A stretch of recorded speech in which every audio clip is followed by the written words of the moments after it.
find it. Let's watch. What makes WoW fun? Have you ever wanted to just walk on water? Good news, if you're a shaman, you can. Why? I don't know, just cuz. What purpose does it serve? Well, nothing really. I mean, if you get hit at all, you just fall into the water, so it's really just there for novelty. And is it great? Hell yeah, it is. Unique abilities like water walking are what make World of Warcraft special to me. They're what make WoW different. When I first learned that warlocks could breathe underwater and shamans could walk on top of it, I started to think of all the possibilities. What if there's some secret out there in the ocean, just beyond the horizon, and I need to run on water in order to get there? What if there's a secret cave deep underwater that I can only get to if I can breathe long enough underwater?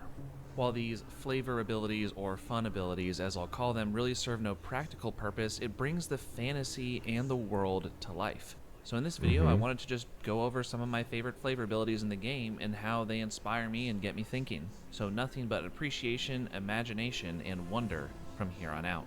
So we've already gone over water walking and unending breath, so in a similar vein, slow fall is another favorite of mine.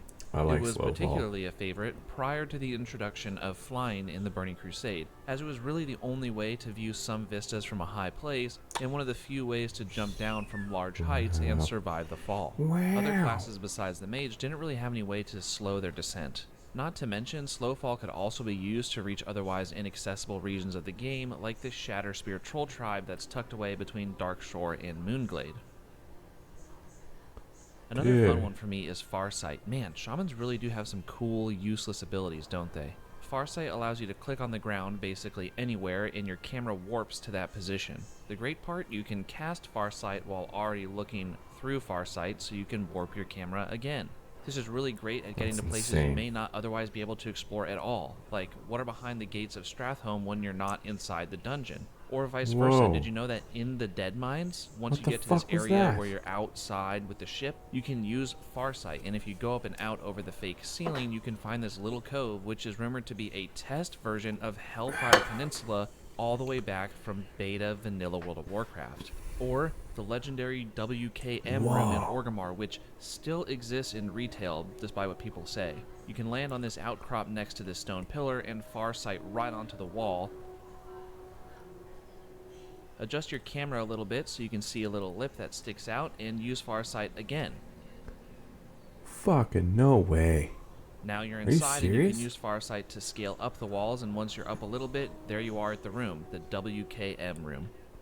Also, Eagle Eye from Hunters gets an honorable mention here, but you can't recast while using it, so not my favorite. Speaking of Hunters though, let's talk about Eyes of the Beast. This ability allows you to basically control your pet like priests can mind control other enemies.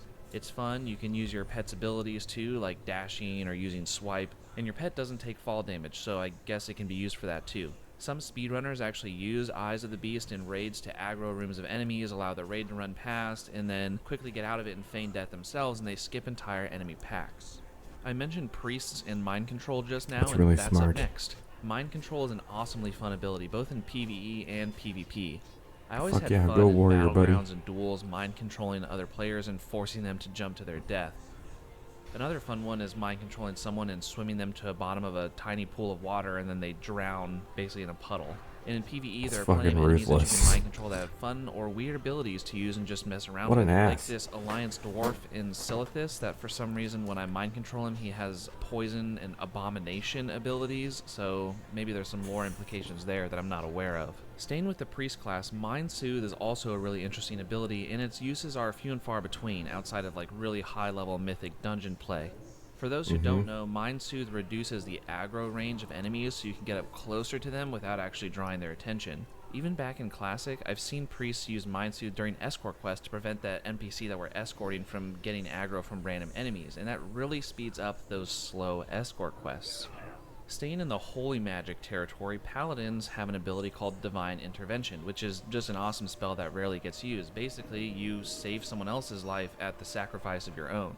So when would you ever use this ability?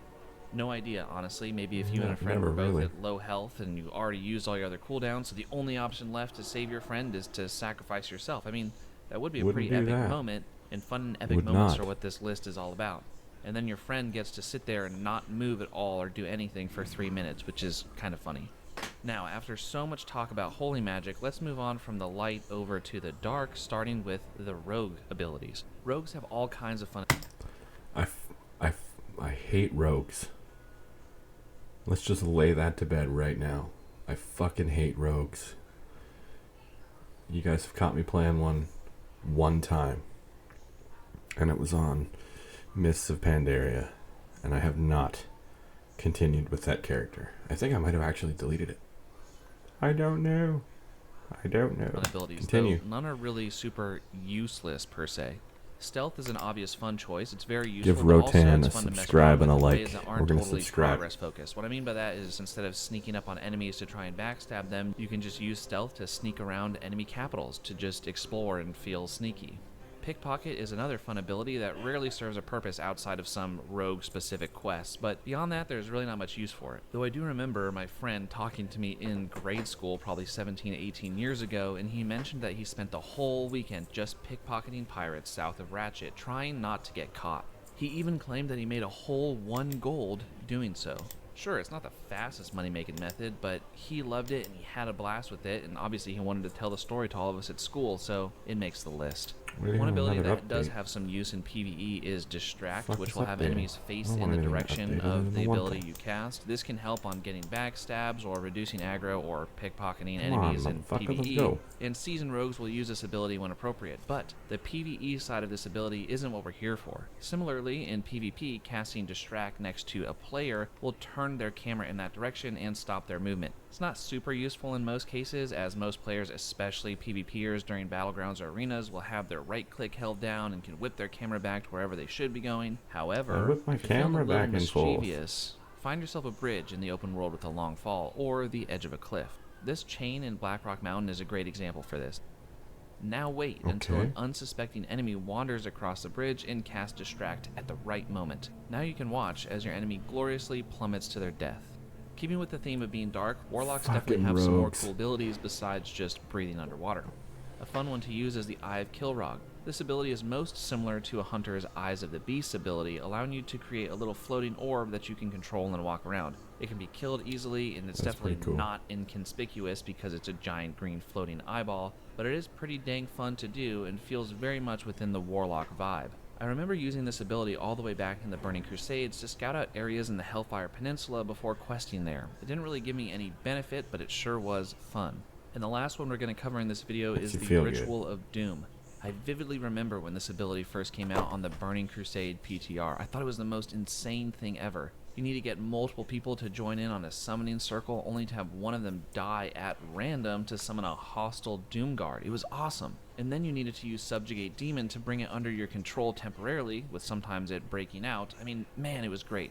Funnily enough, sometimes it would even kill the Warlock that was attempting to summon the demon, so the demon would just run around rampant, unable to be controlled by anyone, and killing everyone. Even today, I love joining raids, throwing down that demon summoning stone, and pinging it over and over until I get 4 other random suckers to join in and unleash mayhem.